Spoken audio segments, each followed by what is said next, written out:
तो आज हम भारतीय संविधान के एक ऐसे हिस्से की गहराई में उतर रहे हैं जो सीधे तौर पर इस सवाल से जुड़ा है कि भारतीय कौन है। हम बात कर रहे हैं संविधान के भाग 2 की, जो नागरिकता के बारे में है। हमारे पास जो नोट्स हैं वो अनुच्छेद 5 से 11 और फिर 1955 के नागरिकता अधिनियम का पूरा खाका खींचते हैं। बिल्कुल। हमारा मकसद ये समझना है कि भारत जैसे विशाल और विविध देश ने अपनी नागरिकता की नींव कैसे रखी और वक्त के साथ वो नींव कैसे बदलती गई। ये वाकई एक बहुत ही दिलचस्प विषय है। नागरिकता का विचार, मतलब ये कोई नया तो है नहीं। नहीं, बिल्कुल नहीं। स्रोत बताते हैं कि इसका सबसे पहला जिक्र हमें अरस्तु के समय में मिलता है, जहां वो एक शहर राज्य के सदस्य होने की बात करते हैं। अच्छा। लेकिन सोचिए, उस प्राचीन विचार को भारत के संस्थापकों को एक बिल्कुल नई और कह सकते हैं बेहद मुश्किल परिस्थिति में लागू करना था। वो था भारत का विभाजन। हाँ, विभाजन। ये सिर्फ एक कानूनी सवाल नहीं था, ये लाखों लोगों की जिंदगी और उनकी पहचान का सवाल था। बिल्कुल। तो चलिए इसी जटिलता को परत दर परत खोलते हैं। शुरुआत उस दिन से करते हैं जब भारत का संविधान लागू हुआ, 26 जनवरी 1950। उस सुबह कौन भारतीय नागरिक कहलाया? अनुच्छेद 5 ने इसकी क्या परिभाषा तय की? अनुच्छेद 5 ने एक तरह से एक शुरुआती रेखा खींची। एक बेसलाइन कह सकते हैं। हाँ, बिल्कुल, एक बेसलाइन। उसने 3 बहुत साफ शर्तें रखी। पहली, कि आपका जन्म भारत के क्षेत्र में हुआ हो। सीधी सी बात है। हाँ। दूसरी, अगर आपका जन्म बाहर हुआ है तो आपके माता पिता में से किसी एक का जन्म भारत में हुआ हो। और तीसरी, अगर ये दोनों शर्तें भी पूरी नहीं होती तो आप संविधान लागू होने से ठीक पहले कम से कम 5 साल से भारत में सामान्य रूप से रह रहे हों। सतह पर तो ये बड़ा सीधा लगता है, लेकिन मुझे सामान्य रूप से रह रहा हो वाली बात थोड़ी उलझा रही है। उस दौर में जब लाखों लोग यहाँ वहां जा रहे थे, किसी के लिए सामान्य रूप से रहने का मतलब क्या था? इसे तय करना कितना मुश्किल रहा होगा? आपका सवाल बिल्कुल सही है। ये उस समय के सबसे बड़ी चुनौतियों में से एक थी। उस उथल-पुथल में सामान्य निवास को परिभाषित करना आसान नहीं था। सही बात है। इसका मतलब सिर्फ शारीरिक उपस्थिति नहीं थी, मतलब भारत में रहने का इरादा भी था। अदालतों ने बाद में इसकी व्याख्या की, लेकिन हाँ, उस शुरुआती दौर में ये अधिकारियों के विवेक पर बहुत निर्भर करता था। अच्छा। पर असली चुनौती तो उन लोगों की थी जो विभाजन की वजह से सीमा पार कर रहे थे। हाँ, और यहीं पर कहानी सबसे ज्यादा मानवीय और जटिल हो जाती है। लाखों लोग पाकिस्तान से भारत आ रहे थे और कुछ भारत से पाकिस्तान जा रहे थे। संविधान ने इस मानवीय संकट को कैसे संभाला? यहीं पर अनुच्छेद 6 और 7 आते हैं ना? बिल्कुल। ये 2 अनुच्छेद सीधे तौर पर विभाजन के घावों से निपटते हैं। अनुच्छेद 6 उन लोगों के लिए था जो पाकिस्तान के क्षेत्र से भारत आए थे। ओके। यहाँ एक तारीख बहुत महत्वपूर्ण है जिसे हमें याद रखना चाहिए। 19 जुलाई 1948। 19 जुलाई 1948। इस तारीख में ऐसा क्या खास था? असल में प्रवासन को नियंत्रित करने का एक प्रयास था। उस अफरा तफरी के बीच सरकार को ये रिकॉर्ड रखना था कि कौन स्थायी रूप से बसने के इरादे से भारत आ रहा है। अच्छा, तो एक तरह का रेगुलेशन। हाँ, तो कानून ये बना कि जो लोग इस तारीख से पहले भारत आ गए थे और यहाँ सामान्य रूप से रह रहे थे, उन्हें भारत का नागरिक मान लिया गया। ठीक है, वो तो स्वतः ही नागरिक बन गए। हाँ, लेकिन जो लोग 19 जुलाई 1948 को या उसके बाद आए, उन्हें एक परमिट के लिए आवेदन करना पड़ता था और भारत में कम से कम 6 महीने रहने के बाद पंजीकरण के जरिए नागरिकता मिलती थी। अच्छा, तो ये एक तरह से प्रवासन को व्यवस्थित करने का तरीका था। लेकिन ये तो कहानी का एक पहलू हुआ। उन लोगों का क्या जो भारत से पाकिस्तान चले गए थे? अनुच्छेद 7 उनके बारे में बात करता है ना? हाँ, अनुच्छेद 7 सिक्के का दूसरा पहलू है। ये कहता है कि अगर कोई व्यक्ति 1 मार्च 1947 के बाद भारत से पाकिस्तान चला गया तो उसे भारतीय नागरिक नहीं माना जाएगा। ठीक है। लेकिन, और ये बहुत महत्वपूर्ण है, इसमें एक वापसी का दरवाजा खुला छोड़ा गया था। वापसी का दरवाजा? ये दिलचस्प है। मतलब अगर कोई पाकिस्तान चला गया लेकिन बाद में उसका मन बदल गया तो? बिल्कुल। संविधान निर्माताओं ने इस संभावना को समझा। अनुच्छेद 7 में प्रावधान था कि अगर ऐसा कोई व्यक्ति भारत वापस लौट आता है, एक परमिट के तहत? हाँ, एक परमिट के तहत, स्थायी रूप से बसने के इरादे से, तो उसे नागरिकता मिल सकती थी।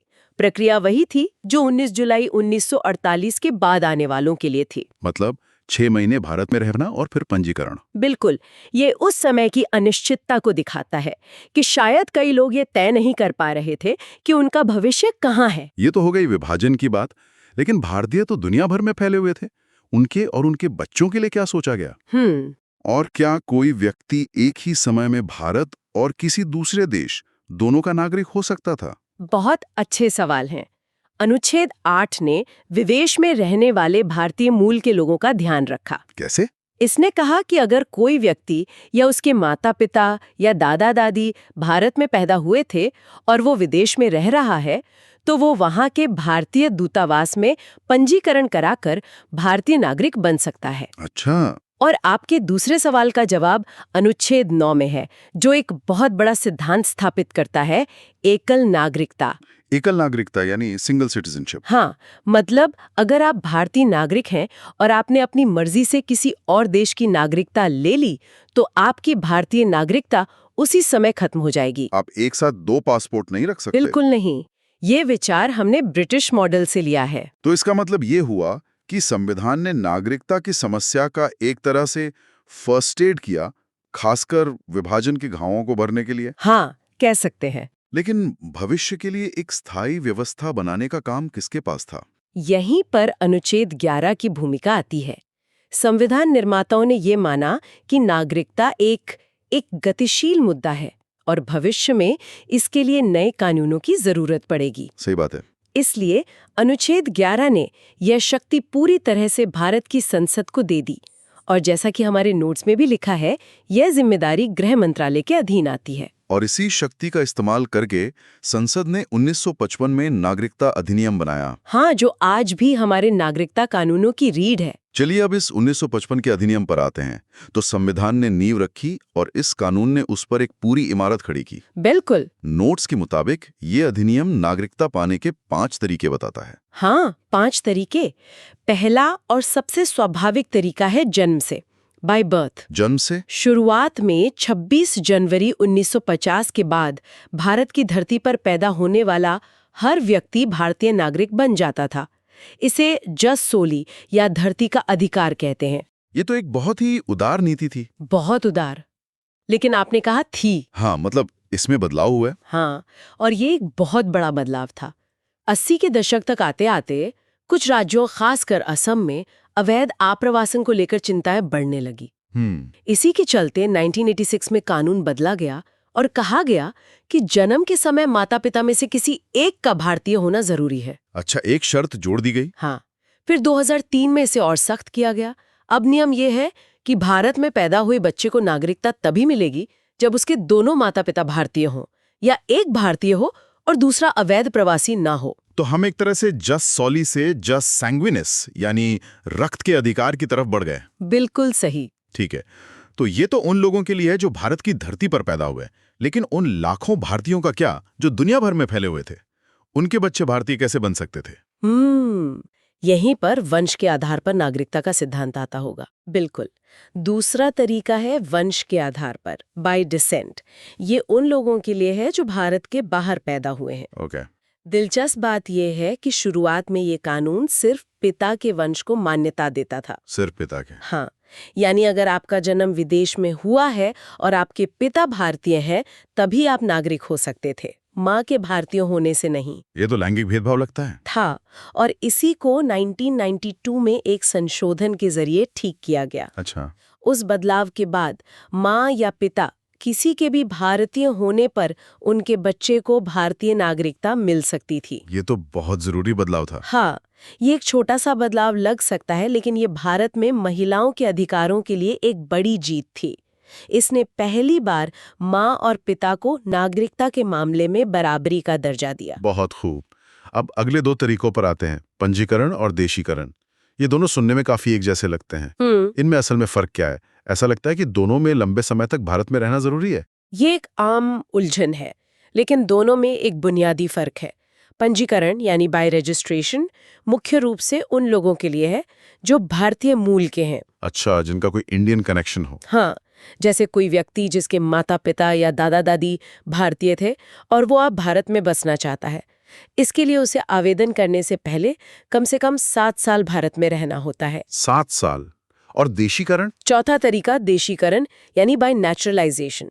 किसी भी ऐसे विदेशी के लिए है जिसका भारत से कोई वंशानुगत संबंध नहीं है। अच्छा, तो ये किसी भी विदेशी के लिए भारत का दरवाजा खुलता है बशर्ते वो कुछ शर्तें पूरी करें। बिल्कुल। वो शर्तें क्या हैं? हाँ, इसमें कुछ खास शर्तें हैं, जैसे उस व्यक्ति का चरित्र अच्छा होना चाहिए, उसे संविधान के 8वीं अनुसूची में दी गई किसी भी एक भारतीय भाषा का अच्छा ज्ञान होना चाहिए, और उसने कला, विज्ञान, साहित्य या विश्व शांति जैसे क्षेत्रों में कोई विशेष योगदान दिया हो।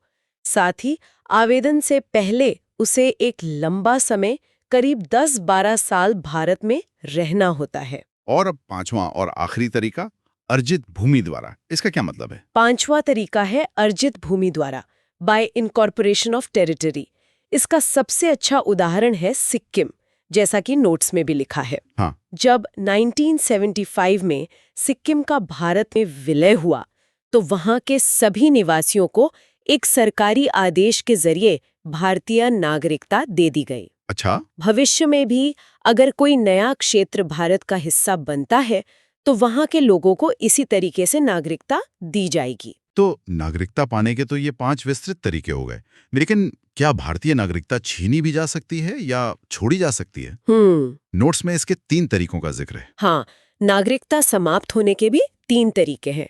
पहला है त्याग द्वारा, बाय रिनंसिएशन। मतलब अपनी मर्जी से छोड़ देना। हाँ, ये बहुत सीधा है।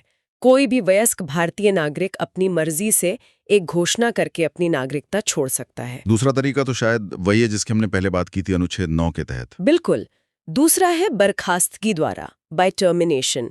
अगर आप स्वेच्छा से किसी और देश की नागरिकता अपना लेते हैं तो आपकी भारतीय नागरिकता उसी क्षण अपने आप समाप्त हो जाती है। ठीक है। और तीसरा तरीका थोड़ा गंभीर है, वो है वंचित करना, बाय डेप्रिवेशन। हाँ, ये सरकार द्वारा की जाने वाली एक दंडात्मक कार्रवाई है। सरकार किन परिस्थितियों में किसी को नागरिकता से वंचित कर सकती है? ये कुछ विशेष मामलों में ही होता है, जैसे अगर किसी ने धोखाधड़ी करके नागरिकता हासिल की हो, या संविधान के प्रति अनादर दिखाया हो, या फिर युद्ध के समय दुश्मन देश के साथ अवैध रूप से व्यापार या संपर्क किया हो।